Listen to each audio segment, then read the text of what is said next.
when you talk about final say, it means having the ultimate authority. And final say is an authoritative word. Now, think about this with me. If death has the final say, what would life look like and how we should live? Maybe there will be fear. Maybe there will be doubts, unbelief, and people. Ito po yung hashtag, you only live once. But again, life is not just life here on earth. If death has final say, definitely people will do whatever they want to do and they will be fearful about life and even life after here on earth. But thanks be to God because Jesus and his resurrection has the final say. When you look at the screen, anxiety has not the final say. Sin has not the final say. Shame has not the final say. Death has not the final say. Christ and his resurrection has the final say in what we believe and how we should live. In Christ, victory is now expected. So open your Bibles with me in 1 Corinthians 15. We ended last time verse 19. So we will pick it up from verse 20 to 28. Can I invite everyone to all stand in reverence to the word of God? Verse 20, but in fact, Christ has been raised from the dead, the first fruits of those who have fallen asleep. For us, by a man came death, by a man has come also the resurrection of the dead. For us, in Adam all die, so all in Christ shall be made alive. But each in his own order, Christ the first fruits, then is coming those who belong to Christ. Then comes the end, when he delivers the kingdom of God the Father after destroying every rule and every authority and power. For he must reign until he has put all his enemies under his feet. The last enemy to be destroyed is death. For God has put all things in subjection under his feet. But when it says all things are put in subjection, it is plain that he is accepted who put all things in subjection under him. When all things are subjected to him, then the Son himself will also be subjected to him who put all things in subjection under him, that God may be all in all. This is the word of the Lord. Let us pray. Father, we thank you, God, for your word. Thank you, God, because who we have and who we are in Christ, that is how we should live and what we believe. So, Lord, today I pray, God, that let your word brings hope, encouragement, and rest to our weary soul. Lord, thank you, God, because victory is not something that we need to win. Victory is something, God, that we are now have in Christ Jesus. So, Lord, bless the preaching of your word. In Jesus' name, amen and amen. You can be seated. So, sino na po sa atin dito, nabasa niyo na po yung 1 Corinthians 15? Okay, good. Buong 1 Corinthians 15. Next week po, we will still stay there, 1 Corinthians 15. We have 2 more weeks for this resurrection series, the final say. So Paul was giving the Corinthian believers a final say on the resurrection and says that the ultimate authority when it comes to how we live and what we believe and how we should live is the resurrection of Christ. Now, chapter 15 primarily addresses a specific theological error. Some Corinthian believers believe in Jesus spiritually, but denied the resurrection of Jesus Christ. This comes from the Greek philosophy, often viewed the physical body as evil and the soul as good. Now, they believe that our body, whether you believe it tripart or dual, like body, spirit, and soul, or slash soul, or you believe in body, spirit, and soul, there are many verses that tells us the body is composed of material body, spirit, and soul. And there are also verses na body and then spirit and soul slash. So don't worry po, hindi po kayo masisave dahil doon. Okay? Now, masisave tayo dahil kay Jesus. Now they believe that soul, our soul is good. Our spirit is something that we need to take and important in our being. But for them, this body is a material body, and it will decay, and it's subject to death. Therefore, it's not important. But how many believe in me that our body is important? Yes. Okay, basin nyo. Yes, good. We take care of our body, right? Part of stewardship. The Bible says that honor God with our body. we take care of our body. Now, because of this mindset, many accepted Jesus as Savior but rejected bodily resurrection. For them, yes, Jesus died. There's no problem. He was buried. There's no problem. But Him resurrected bodily form. Now, that's the something that many of them are confused. Now, Paul does not respond emotionally, but he responded logically, showing to them that the resurrection is not an optional in Christianity. The resurrection of Christ is essential in Christianity. You believe that Jesus died for your sins. It's important. Believe that he was buried. It is important. And it's more important for us to believe that Jesus resurrected from the grave. And he started in verse 20. And here's the statement. But in fact, Christ has been raised from the dead. Can we read that together? 1, 2, 3, go. Christ has been raised from the dead. Now, it's a conjunction word, but coming from the context of the previous verses. Because many believe that if Christ is not risen, this is what will happen. But he said, but in fact, that Christ has been raised from the dead. Now, how good is this truth? It is so good because death is expected. No one can escape death. Uh, Kung first time nyo po in-invite, ba't kamatayan pinag-uusapan dito? In-invite mo ba dahil hindi po, okay? Nagkataon po na ito yung pinag-usapan po natin. No one can escape death. Death is the equalizer of humanity. Whether whatever background that you came from, whatever educational background that you have, whether also you consider yourself rich economically or poor economically, whether you are young or old, you're in between, whether whatever nation you come from, the death is equalizer of humanity. No one can escape death. Ayun naman po nating sasabihin, pero wag niyo pong sabihin sa katabi niyo, okay? Baka ma-offend sila. Yung mamamatay din tayo, okay?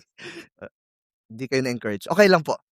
Death, I don't know if you've attended a wake of someone or you saw a dead person. Death means no more life. There's an emptiness and no more chance. Hindi po yung pag namatay po, yung parang Lord bigyan mo pa siya ng second chance, buhayin mo. I mean, it's like if someone died, that's the end of his life here on earth. When something is expected, we know the routine.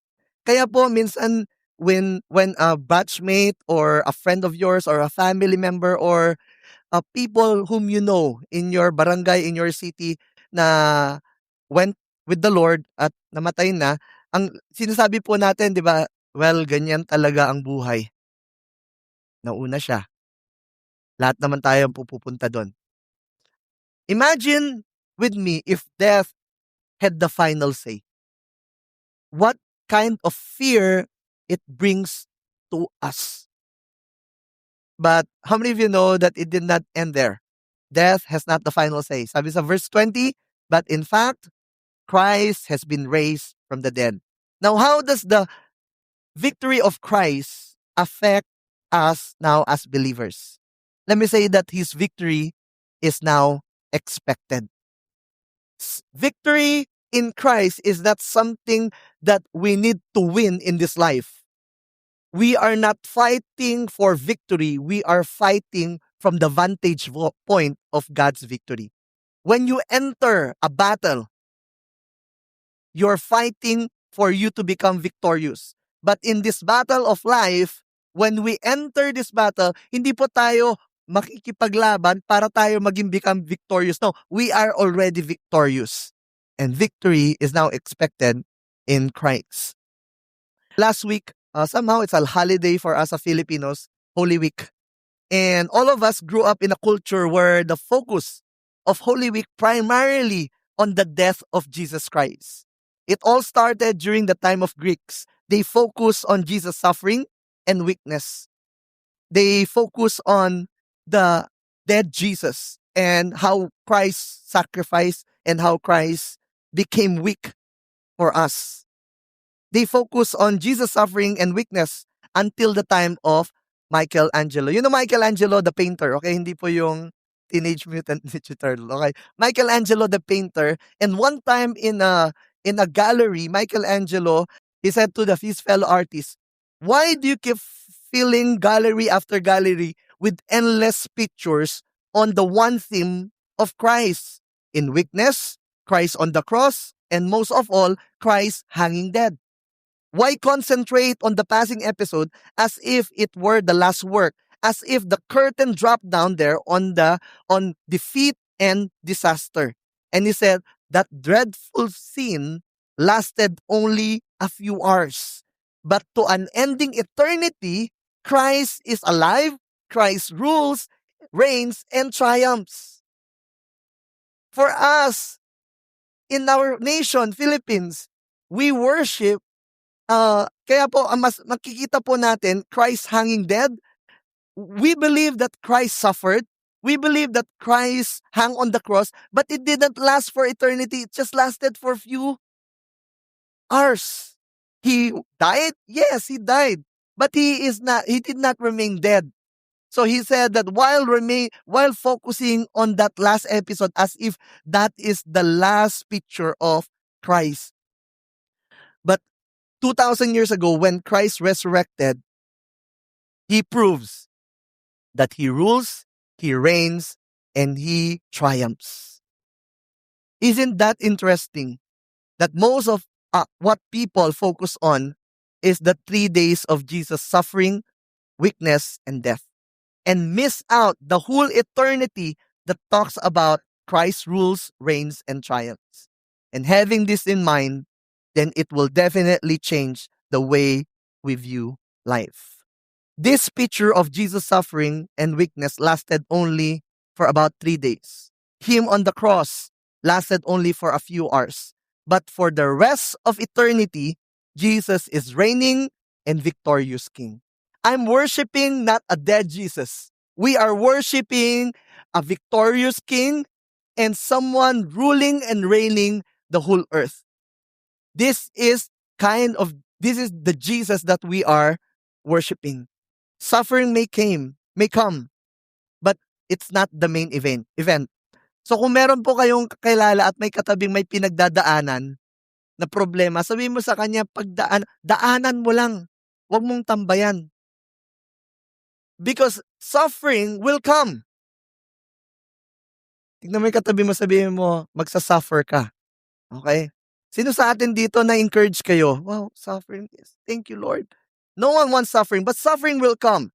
But it's not the main event. Some of us, or maybe because of the crisis, global crisis now, many people that I know of, they're experiencing, many businesses have experienced the inflation and the effect of this, not just in the oil industry, okay? Marami pong nadamay because of this wars and global crisis. Some of us may experience financial suffering. Some of us may experience relational or emotional. But listen, as we continue to follow Him, you and I are equally assured of a victorious future in Him.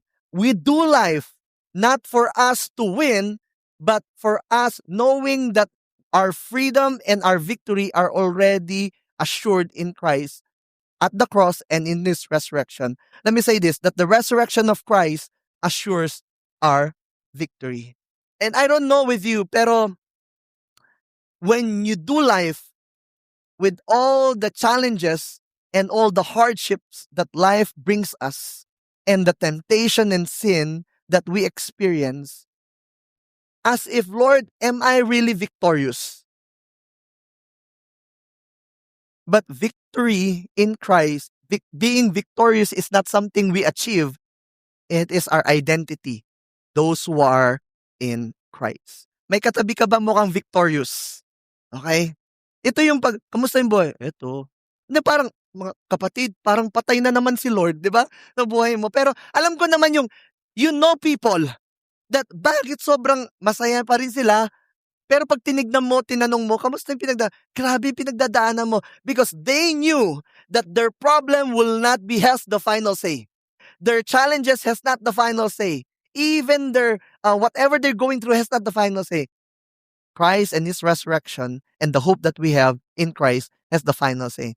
And God said we are victorious. Now, first, what kind of victory that we have that Christ's resurrection assures us? First, victory over eternal death. Jesus changed the narrative from expecting death to has the final say to expecting victory and eternal life. Now, listen to this verse. I don't have that. Romans 6:23. Romans 6:23 says, "For the wages of sin is death." Romans 3:23 says, "No one, all of us fall short from the glory of God because of our iniquities." Romans 3 says that no one is righteous and no one can save themselves. So if the wages of sin is death, then all of us, kakapanganak pa lang yan, alam niya na kung ano yung destination niya, which is death, eternal separation from God. Not just physical death, but eternal death. But how many of you here, Romans 6:23 says, "But God, through our Lord Jesus Christ, give us a gift, eternal life through our Lord Jesus Christ." Now, Jesus changed the narrative from us expecting because of our sin, our destination is death. Because of Christ, now our destination is eternal life. Now, think about with me, mga kapatid. Actually, nagulangan ni Lord yung enemy. If Satan knew that killing Jesus will be the end of his life or the end of his reign, now, think about it. Tingin mo ba, gagamitin niya si Judas para i-turn over si Jesus? Tingin mo ba gagamitin ng enemy si Pontius Pilate and everyone, and even the soldiers for Jesus to die? No. Because the enemy don't know that what he planned and what he have in mind to end the life of Jesus, what he had in mind is for the death to rule, because that happened when Jesus died. It was the day death died. Now, think about it, akala ng enemy, siya yung magta-triumph. He died, Jesus died, but on the third day, his resurrection proved, alam mo yung akala ng enemy siya na yung panalo. But what happened was, Jesus changed the narrative. Think about this. If you're the disciples before, Jesus was handed, and then on that night, Friday, crucified, he died. The disciples were so discouraged. There was no hope. Their savior, their teacher, their rabbi is dead. What would life look like? And hindi lang po laking tuwa nila nung Christ resurrected, but everything that Christ said that this should happen, it happened. And that brings a victory over eternal death. 1 Corinthians 15 verse 20 says, "But in fact, Christ has been raised from the dead, the first fruits of those who have fallen asleep." Verse 21, "For as by a man came death, by a man has come also the resurrection of the dead." We know who's that man. Verse 22, "For as in Adam, all die." How many of you know that's unfair? Because of the sin of Adam, parang we have inherited sin. Wala naman tayong ginagawa, di ba? Pag tinanong mo si Adam, hindi niya rin yung sin. Wala, ayoko na magturo, okay? Okay, sabihin, hindi ko rin naman ako, yung asawa ko, di ba? Okay, now, but because of Adam's sin, it's unfair because we face the consequences of sin we didn't even done. But here's what happened. So also in Christ shall all be made alive. One man, the first man, brought sin, death, and condemnation in all humanity.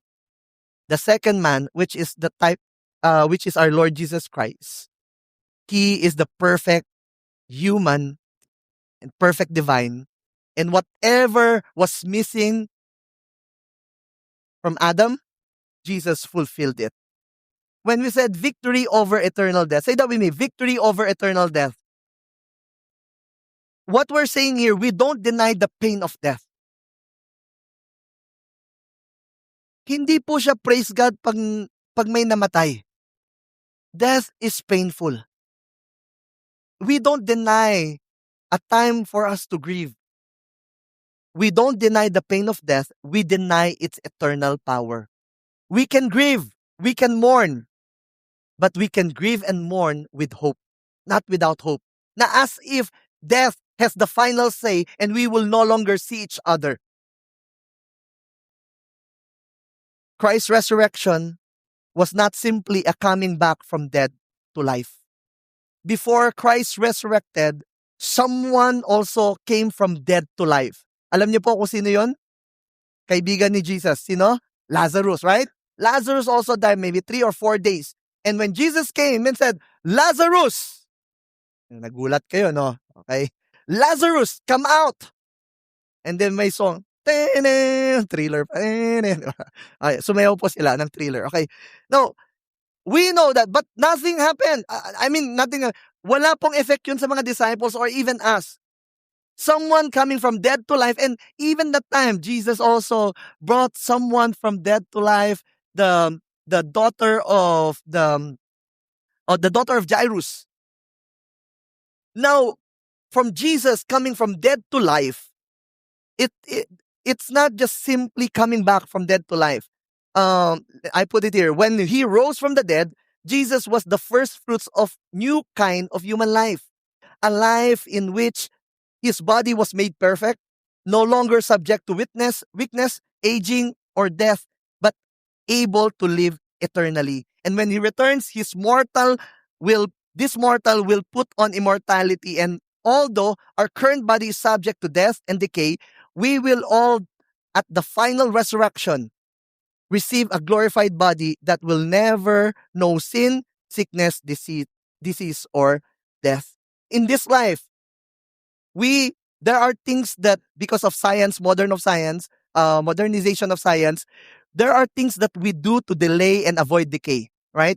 Meron po tayo from mga Korean products, Japan products, di ba? May anti-aging, wala ko pong binibenta, okay? Anti-aging, wrinkle remover. Meron po akong kaibigan, 2 weeks ago, we were talking, and then we have a dinner from Dubai siya, and then pagtanggal niya ng sombrero niya, sabi ko sa kanya, "Uy, grabe, your hair is growing." And then sabi niya, "Oh, may ginagamit akong product." And then we have another pastor, wala po dito, okay, ibang Victory, sabi niya, "Uy, baka kailangan mo to," and all. So all of them, diba pa, sinare yung Amazon, yung ganito. And why? Because we will do everything to delay and whatever do to take care of our body here. But here's the good news. All the best things are yet to come. If this as good as the current experience of grace, it is a pale foreshadowing of the blessing of the final resurrection. Because when we experience the glorified body, there will be no sickness, no more sin, no more disease, no more death, no more pain, and no more tears. And this is why we celebrate the resurrection of Christ, not because it's holiday, but because it is our assurance that we can conquer not only sin, but even death. So when we say victory over death, eternal death, we don't deny the pain of death.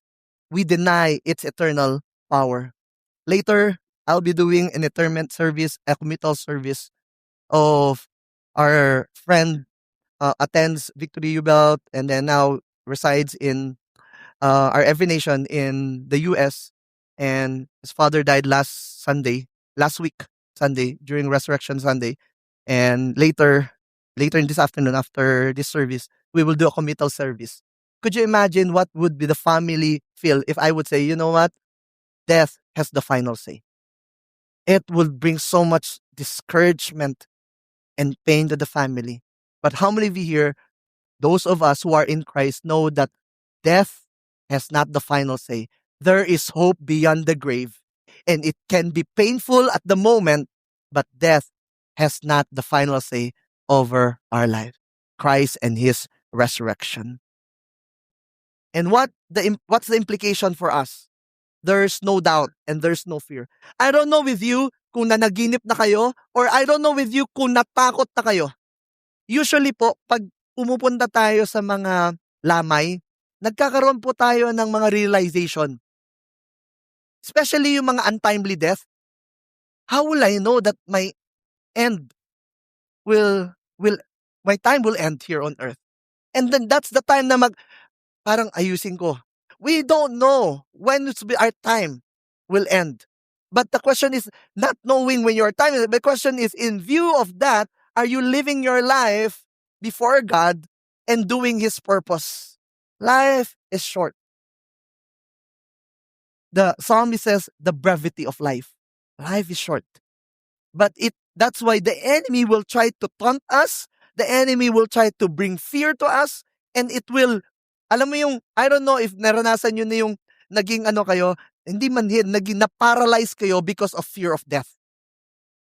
And that's why for us, when we understand that death has not the final say, we can freely talk about physical death. We will all die, but not forever. Amen? Our life here on earth may come to end, but our life for eternity, it's forever. And I'm with you, you're grateful that because of Christ, we have the victory over death. That victory, palakpan naman natin si Lord. Para maintindihan po natin, our eternal life is sure.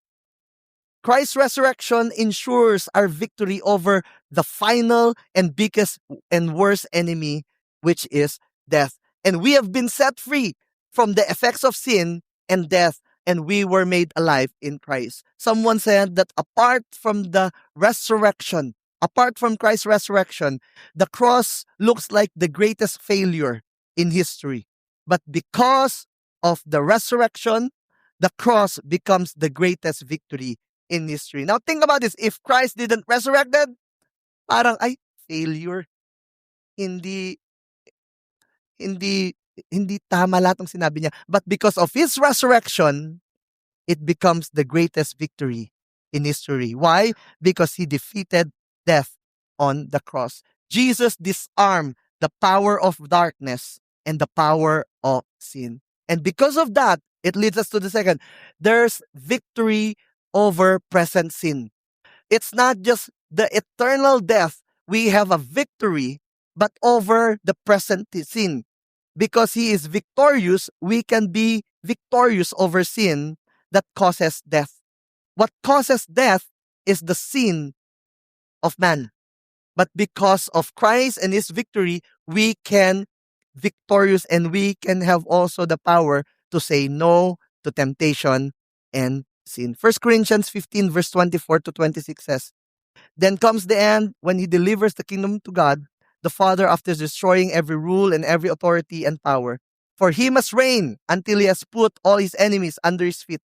The last enemy to be destroyed is death. We don't deny the difficulty of the effects of sin. As long as we are in this mortal body, we are not exempted to the temptation of sin. Even us, di ba, iba sa atin dito, it's hard. Especially if even if you're a student, you're working, you're a businessman, or your family, di ba minsan, alam mo yung kaka-church mo lang, parang, Lord, thank you, Lord. Tapos pag uwi mo, tapos ang kulit ng anak mo, yung biglang, yung impatient mo, parang, nasa na yung patience mo? Nawala, bigla. Naalala ko na, ako ba? Sorry, Lord. Okay, sorry, Lord. Di ba? Now, we don't deny the difficulty of the effects of sin. But what we deny is its permanent power over us. Because of Christ's victory, we can be assured that we can have the victory over our present sin. We don't accept being forever like this. Na hindi ito yung, nung na-meet mo na si Lord na, ano magagawa ko, ganito talaga ako, Lord. Hindi, ganyan ka, pero hindi ka forever na magiging ganyan. Why?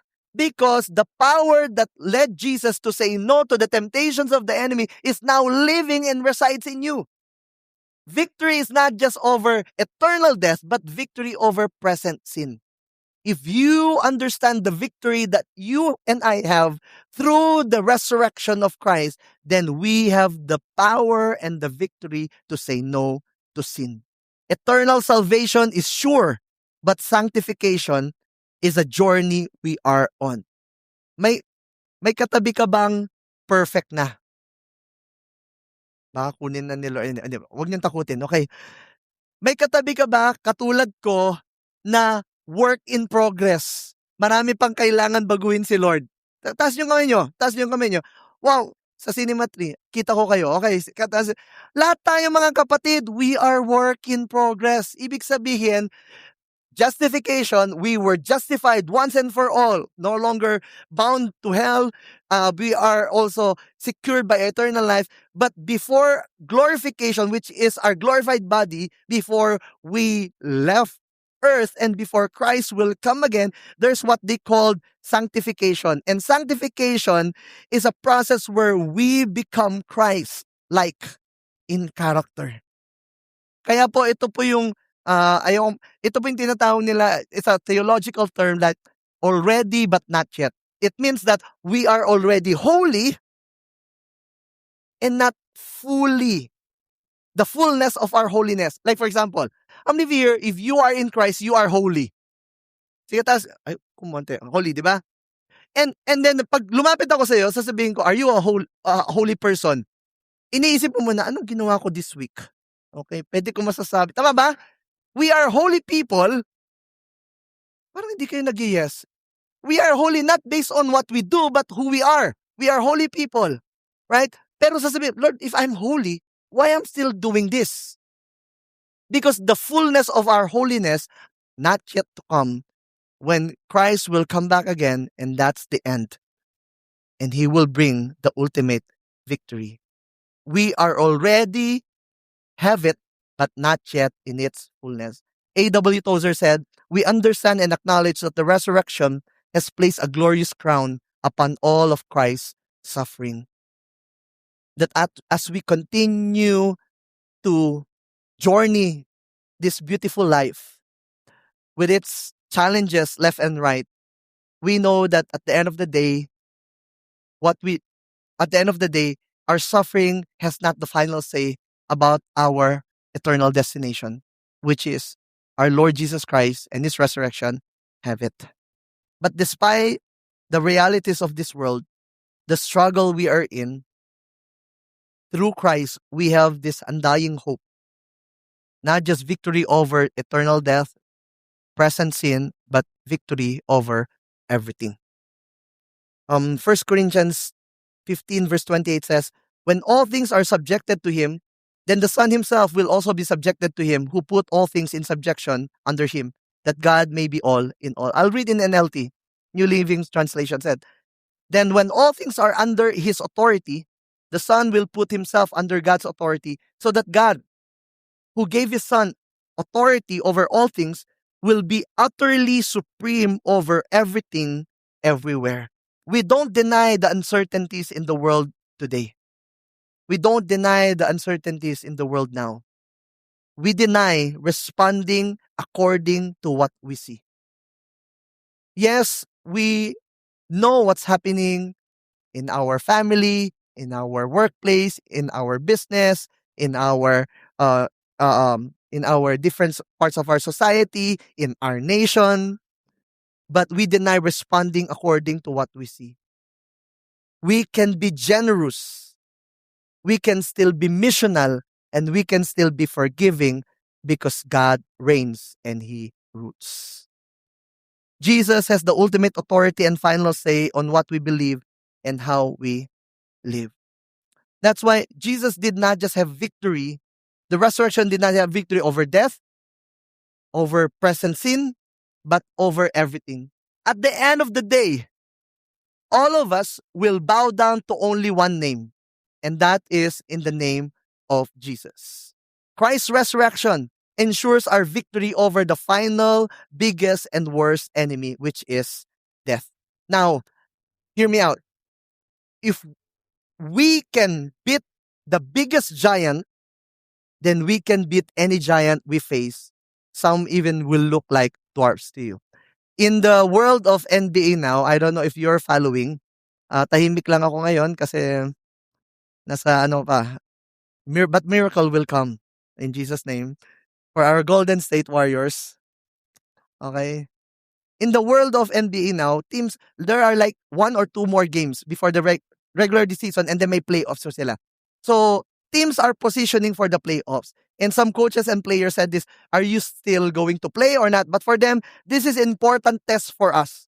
Ibig sabihin nun, test is playing against the the best of the best to see how we match up with the best. So, think about this. If you have a basketball team in NBA, like Golden State Warriors, please indulge me for a moment.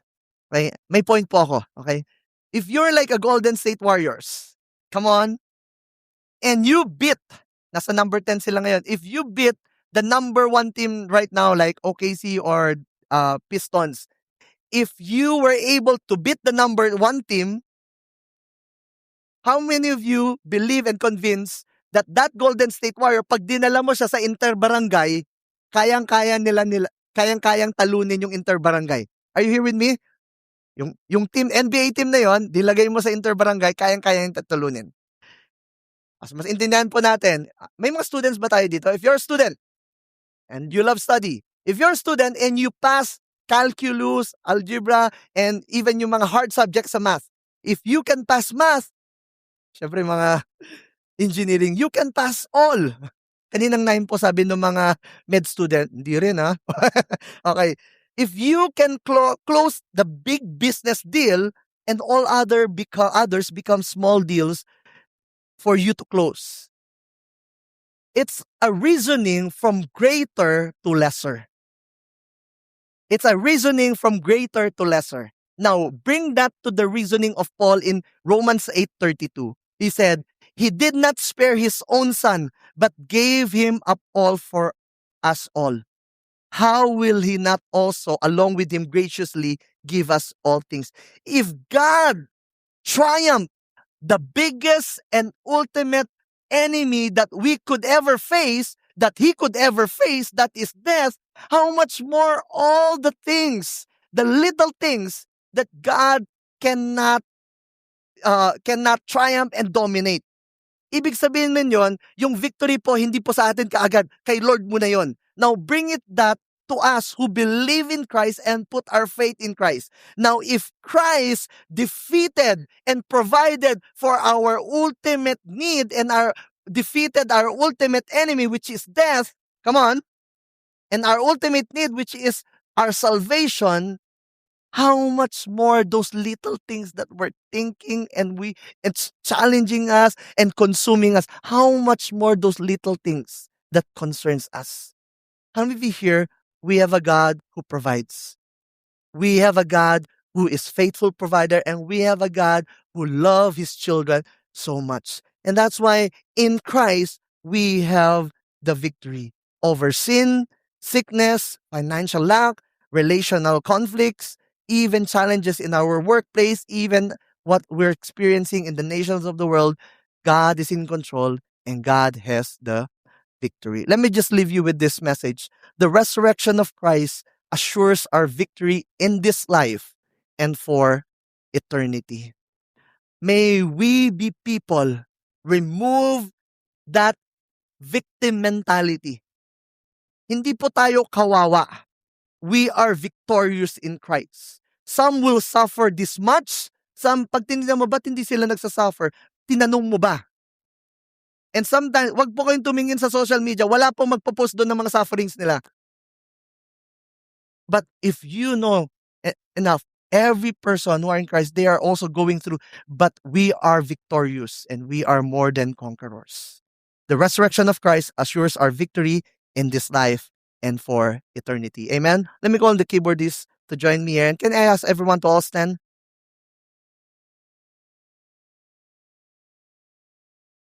Now, how should we respond then?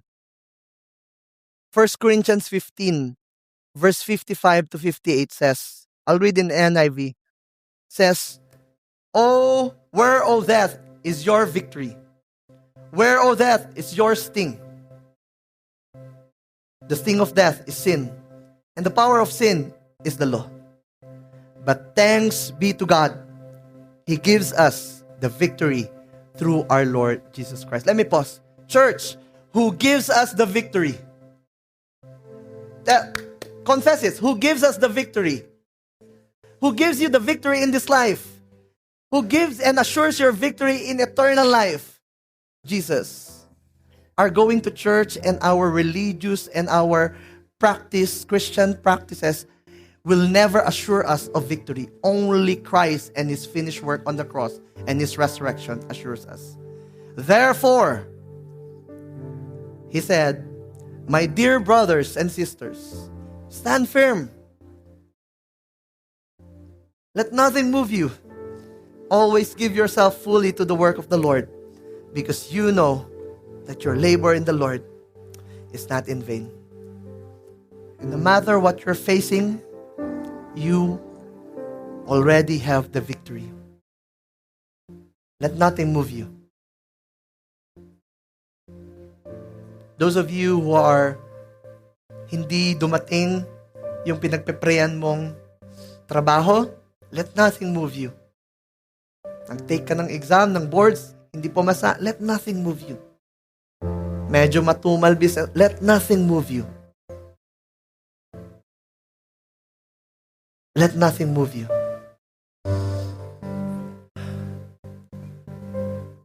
You are already have the victory in Christ. Jesus died to purchase your victory. He rose to give you the assurance of that victory. And the resurrection of Christ is our assurance that in Christ we are victorious. Amen. Can we just give Him praise and clap our hands to God? Thank you, Lord.